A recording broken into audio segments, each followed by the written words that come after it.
Let's make friends so that when I get to an area where I need their expertise, I've got a relationship, an open, humble relationship where I can say, hey, you're better at this than I am. Could you look at this? How do you think I should handle this? And wow, now you've got a good team, a team with the same values, but with different areas of expertise. Next, number 4 is extend influence beyond self. Seek other leaders and those with leadership potential that can be built up so that they can extend peaceful and useful influence to others. Just like we talked about the mountains and the hills and the Psalm 72, bringing peace to the people. Seek those other people who have a heart for others, who can be developed, where they have gifts that can be developed that could really benefit other people. Seek those other leaders to be around and seek those folks with that potential to invest in, to help them see what their strengths are, what influence they can make, what difference they can have, and how that can help people, bring peace to them, bring growth to them so that they can grow into their potential. Number 5, always remember and advocate for those less fortunate than you. Find ways to help them, protect them, and build them. No matter how far we get, how far we grow, we never want to lose sight of those who are less fortunate or have less opportunity and who need help that we can give. Jim Rohn said that in developing a financial plan that 10% of everything you bring in should always go to something charitable to help others. Just no matter how big you get. Now, the bigger you get, the more of a challenge that is. If you only have $1, it's not too big of a deal to give 10 cents. But if you made $1 million, 100,000 is a big deal. So we start where we are. And when we start small, even teaching children to start small, then that habit can grow until it just becomes second nature. But we always want to look out for those who are beneath us, who we can help in some way, through providing some insight or some wisdom on how they can grow, or calling out their strengths, helping them develop them. Or for many areas of the world, it just is a financial issue, and there's so many needs. Just pick something that's close to your heart to help with. Number 6, deal with bad apples immediately. The longer you wait, the worse it's going to get. So with a bad apple, I often ask groups that I'm working with, what is the essential characteristic of a bad apple? And a lot of times the first thing that comes up is attitude. They have a bad attitude. And I agree with that. And for a while, I thought that was the essential quality of a bad apple. They just have a bad attitude.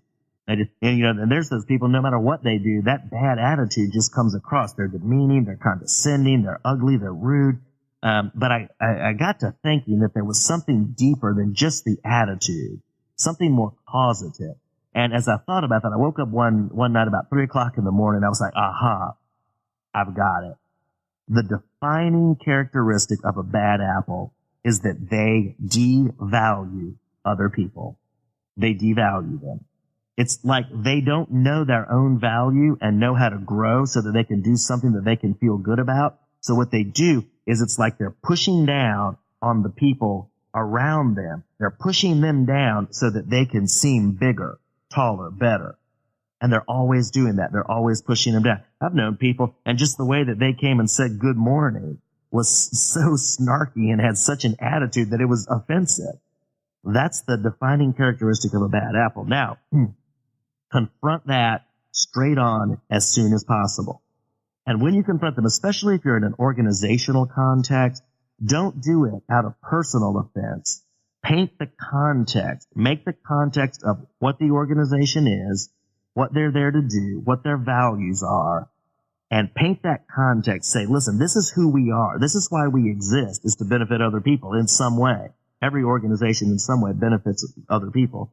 This is why we exist, to benefit other people. This is how we behave. These are what our values are. This is how we relate to each other. And because your actions, your attitudes are out of sync with who we are and what we represent and what we're here to do. Therefore, it's a problem that we have to address. When you put it in those terms, it takes the personal offense out of it. It's no longer a personal issue. Now it's just that we can't have this type of behavior because it's out of sync. It's out of alignment with who we are and what we're doing as an organization. Jeff will be be back shortly to wrap up today's message. This is Gabriela, still on the scene today with Talk Network Radio. If you're just tuning in, you're listening to Empowered Living with Jeff Byrd. If you've missed any part of today's message, you can hear it again online, as well as the entire archive of Empowered Living at www.talknetworkradio.com or search keyword #Empowered Living. We would like to acknowledge our music partners, Sound Ideas for Corporate to the Max and Kevin MacLeod for Airport Lounge. Any scriptures read during this broadcast are from the New American Standard Version of the Holy Bible.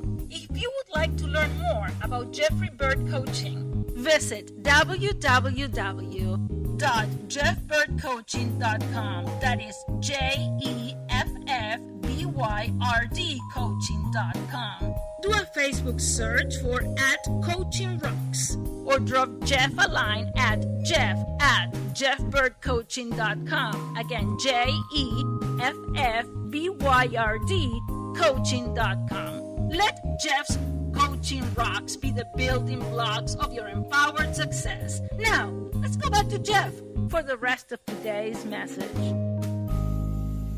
Dealing with somebody head on early on can have great results. I have a very dear friend, and she's the director of an assisted living, and she had a team member who was causing a lot of trouble. They were just very abrasive, very offensive, had a rough background, and she realized, hey, this person is talented, but that talent is not enough. They're going to have to get a better attitude.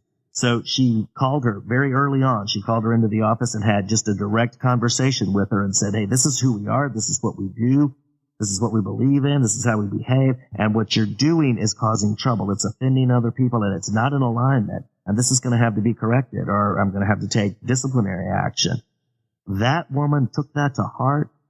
She appreciated her being open and honest with her and caring enough to confront her and to paint a clear picture for her. And she changed. She put heart and soul into that change. So much so that another family came in who was seeking placement for one of their family members, and the salesperson they were to meet with had been tied up. She was delayed a few minutes, and they ended up talking to this woman who was a med tech.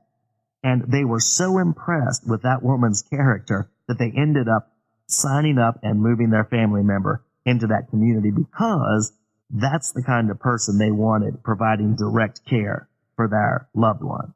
And so confronting a person can sometimes do a world of good for them and for your team. It can get rid of the bad behavior, the bad attitude, putting other people down, and really bring out their best traits. Now, if that's not the case, some people aren't going to hear it. They're not going to have it.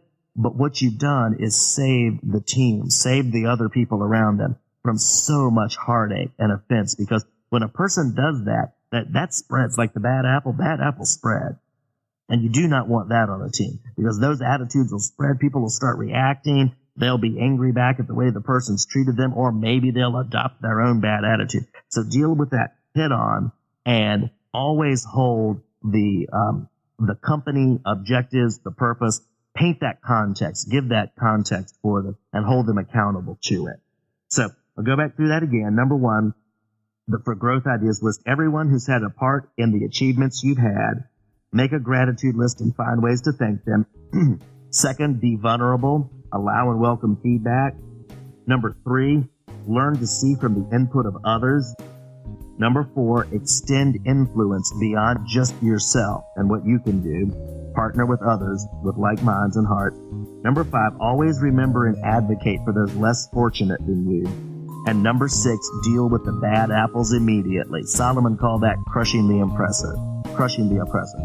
I hope this has been valuable for you. I thank you so much for tuning in. I'm Jeff Byrd with Jeffrey Byrd Coaching, and this is Empowered Living. God bless you.